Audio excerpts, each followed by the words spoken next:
하나님의 말씀 시편 61편 되겠습니다.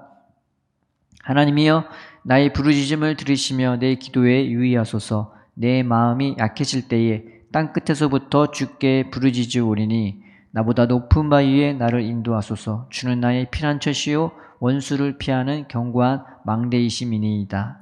내가 영원히 주의 장막에 머물며 내가 주의 날개 아래로 피하리이다. 셀라.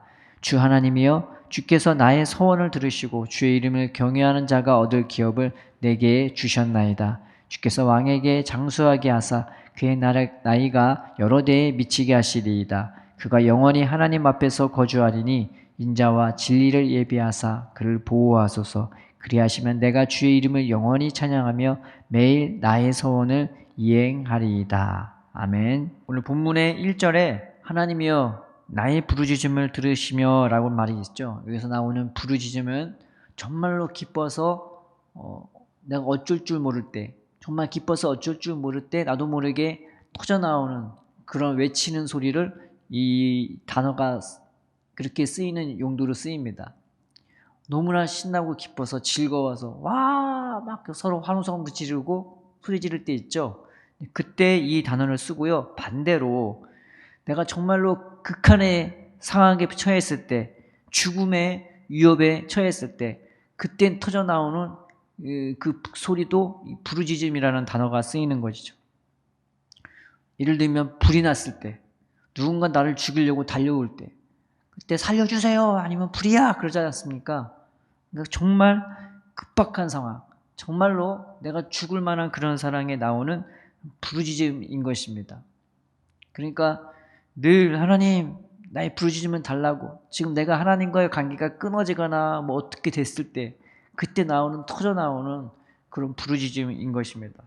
근데 다윗은 그때 하나님께 부르짖는 거예요. 하나님 나 살려달라고, 나 구원해달라고, 정말로 가장 급박한 상황에서 하나님께 구하는 기도인 것입니다.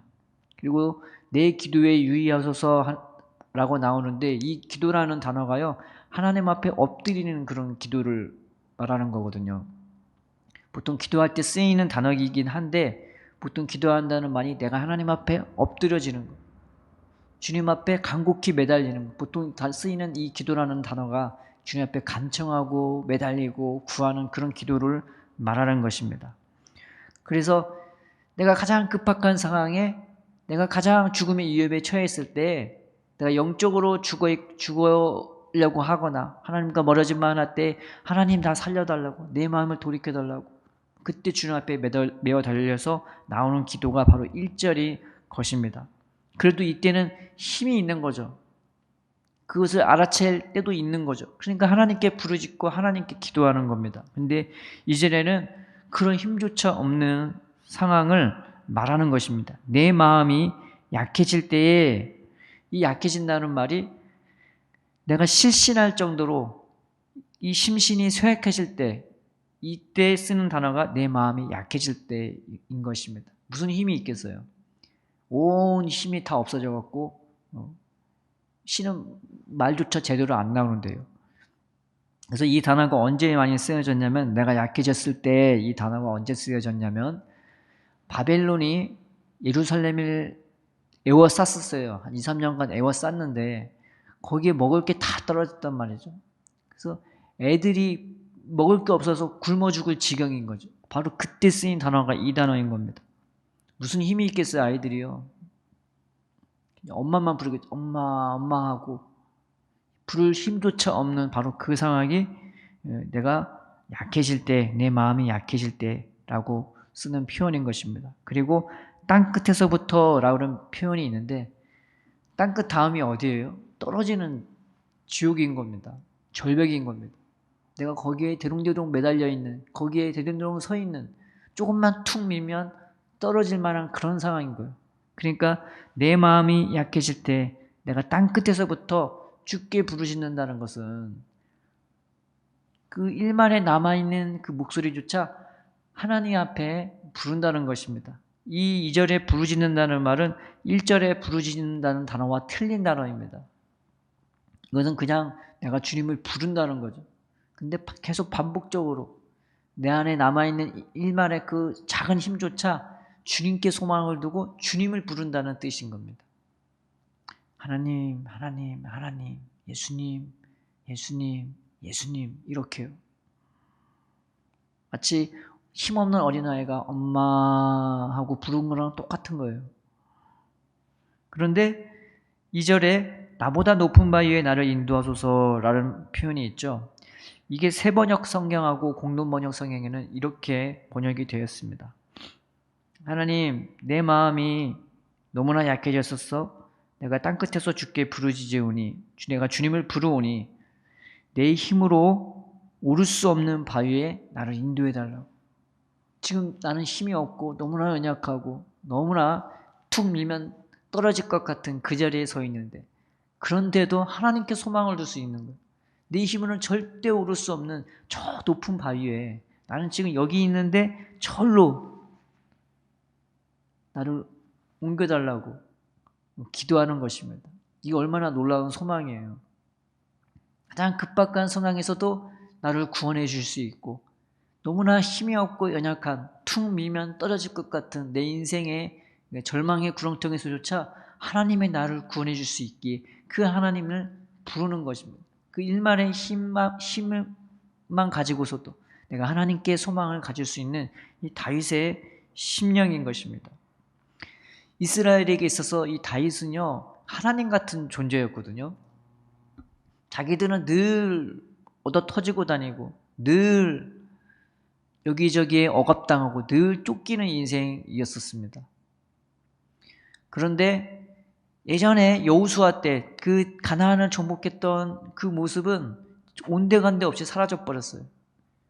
그것은 예전의 추억일 뿐이지 지금의 이스라엘의 상황은 다윗이 나타나기 전까지는 여기저기 억압당하고 여기저기 약탈당하고 빼앗기고 늘 쫓기는 상황, 또 빼앗길까 봐, 또 억눌릴까 봐 늘 그런 상황이었던 거죠. 근데 다윗이 나타나왔고요, 그들의 구원해주고 그들을 보호해주고 그들의 피난처가 되어주니까 그들은 다윗이 왕이 되었을 때에 너무나 기쁘고 감사하고 평안했었습니다. 그래서 다윗의 왕국을 그들이 다 같이 모여서 다윗을 왕으로 삼고 그 왕국이 오래되기를, 그 왕국이 영원토록 굳건하게 세워지기를 그들은 축복할 수밖에 없었습니다. 다윗이 왕이 되니까 자기들이 이전에 누릴 수 없었던 그 보호를 받고 그 하나님의 피난처를 그들은 경험할 수 있었고 그 안에서 누리는 은혜를 맛볼 수 있었기 때문입니다. 그래서 하나님은 이런 다윗에게 약속을 해줘요. 내가 너에게 너의 집을 세워줄 거라고. 다윗이 하나님을 위해서 집을 지을 생각을 했었는데 오히려 하나님이 내가 너를 위해 집을 세워주고 너의 그 왕권을 영원히 세워줄 거라고 그런 약속을 해줍니다.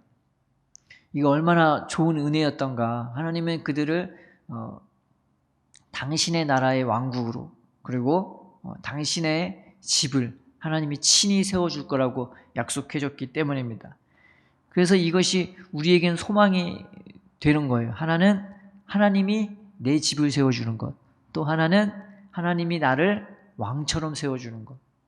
내가 가장 급박한 상황에서조차, 내가 가장 약해질 때에서조차 우리는 이 소망을 가질 수가 있는 것입니다. 오늘 하루도 우리는 이런 소망으로 살아갈 수 있는 것입니다. 왜냐하면 이 약속은 다윗에게만 주는 것이 아니라 그 사랑과 은혜에 거하기를 원하는 우리들에게도 하나님이 허락하신 은혜이기 때문입니다. 예수님이 이 은혜를 우리에게 주시기를 원하세요. 그래서 우리에게는 이 집이 필요하고 이 왕같이 되어주는 은혜가 필요한 것입니다. 왕이라는 것은요, 그 당시에 어떤 의미가 있냐면 왕의 또 다른 이름은 하나님의 아들입니다. 신의 대리자인 거예요. 그래서 왕을 신의 한 명으로 보기도 하는 것이죠. 그러나 세상의 왕들은 자기의 권력을 유지하기 위해, 자기의 욕망을 펼치기 위해 자기의 권력을 함부로 사용하고 사람을 함부로 대하지만 하나님의 참된 왕이신 예수님은요, 그 사랑과 은혜로 우리를 붙들어줘요. 그리고 세워준단 말이죠. 이 은혜가 얼마나 놀라운지, 우리를 어떻게 당신의 집으로 세워주고 우리를 어떻게 당신의 아들, 당신의 자녀, 당신의 대리자처럼 세워주는지 이 본문이 너무나 잘 보여주고 있습니다. 세상처럼 공부 많이 하고 세상처럼 내가 엄청난 머리를 써서 전략적인 사람이 되고 그게 신의 대리자가 아니라 하나님의 은혜와 사랑으로 세워질 당신의 집이요 당신의 자녀처럼 하나님이 세워줄 것을 이 본문이 말해주고 있습니다. 그 첫 번째가 뭐냐면은 나를 덮어주시는 은혜인 것입니다. 4절에 보면 내가 영원히 주의 장막에 머물며 내가 주의 날개 아래로 피하리이다. 장막에 성막이 뭘 성막이라고 하냐면은 막이잖아요. 막. 장막을 하나님이 어떻게 덮어주면 사겹으로 덮어주세요. 덮어주고 또 덮어주는 은혜인 거죠. 날개가 뭐 하는 겁니까? 품어주고 덮어주는 거예요. 하나님은 오늘도 그 사랑으로, 그 날개로, 그 장막으로, 당신의 옷자락으로 우리를 덮어주시는 은혜로 우리를 세워주시는 것입니다. 우리가 어떻게 당신의 집이 되는 겁니까? 우리가 어떻게 예수님의 집에, 예수님이라는 그 집에, 그 사랑 안에 거하는 것입니까? 나를 덮어주고, 그럼에도 불구하고 품어주고, 사랑해주고, 나를 덮어주는 그 은혜로 우리를 세워주시는 것입니다. 내가 연약해도 가장 절박한 상황, 가장 약해졌을 때조차 나를 품어주시고 덮어주시는 그 예수님을 의지하는, 그 하나님을 의지하는 우리가 되었으면 좋겠습니다.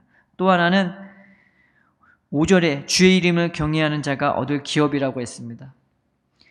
우리는 그저 내가 막 종교적인 열심으로 예수님을 믿는 게 아니라 주님과 교제하도록 부름받은 자들입니다. 내가 부를 때에 주님은 우리에게 응답하십니다. 또한 주님은 우리의 이름을 불러주시면서 친히 우리를 찾아오시는 분이십니다.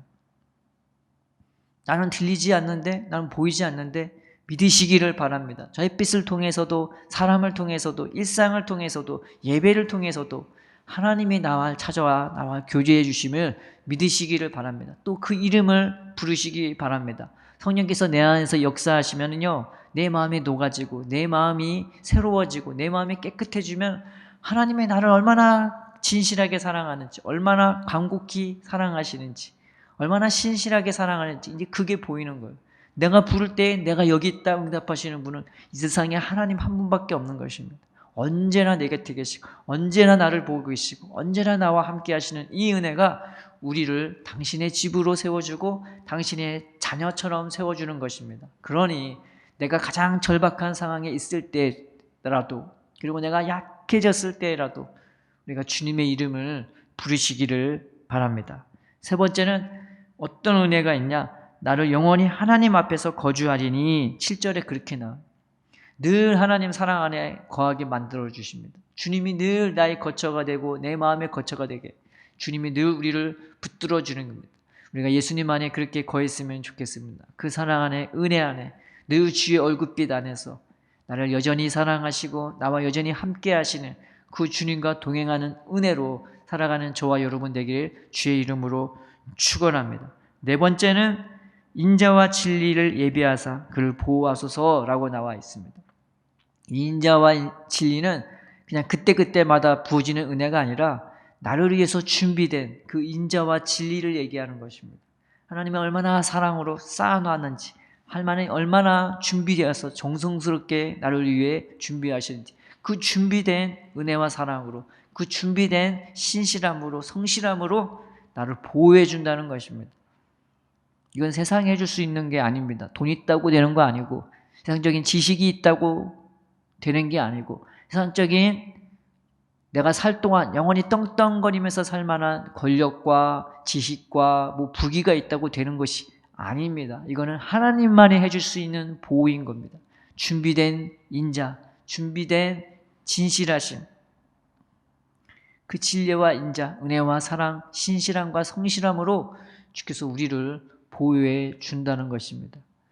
우리가 오늘 하루도 어떤 상황에 있을 때, 가장 급박한 상황에 있을지라도, 내 입에서 나도 모르게 탄식이 튀어나올 만한 그런 상황이 있을지라도, 또한 내가 너무 힘이 없어갖고 그냥 신음밖에 안 나오는 그런 상황에서라도 나를 그런 준비된 인자와 진리로 보호해 주시는 그 하나님의 이름을 부르시기를 바랍니다. 내 인생의 가장 극한 상황에, 내 인생의 가장 절박한 상황이라도 내가 주님의 이름을 부를 때 나를 그런 은혜와 사랑으로 나를 덮어주시고 세워주시는 그 하나님께 소망을 가지기를 주의 이름으로 축원드립니다. 우리가 주님의 이름을 부를 때에 하나님이 이미 우리 가운데 거하시고 우리와 함께 하시고 그 전에도 함께 하셨었고 우리가 주의 이름을 부를 때에 주님의 나를 덮어주시고 나와 교제해 주시고 또 나를 그 안에 거하게 해주시면서 그 은혜와 사랑으로 우리가 바라보는 그 소망처럼 우리를 당신의 자녀로 당신의 집으로 세워주실 것입니다. 기도하겠습니다. 살아계신 하나님 아버지, 부족한 적이 연약한 입술로 주의 복음을 증거했습니다. 그렇습니다. 주님, 오늘 하루 살 동안 가장 급박한 상황에서조차 그리고 가장 연약해진 상황에서조차 우리가 소망을 잃지 않고 믿음으로 기쁨으로 감사함으로 주의 이름을 부르며 때 우리의 심령을 새롭게 해주시고 구원해 주옵시고 우리를 그때마다 덮어주시고 세워주시고 또 주님 우리와 교제해 주시고 우리를 주님 안에 거하게 해주시며 그 준비된 은혜와 사랑으로 그 준비된 신실함과 성실하심으로 우리를 보호해 주셔서 우리를 당신의 집으로 그리고 당신의 자녀로 양육해 주시고 세워 주시옵소서. 오늘 하루에 일어날 주님의 은혜와 능력을 기대하며 우리 주 예수님의 이름으로 기도드립니다. 아멘.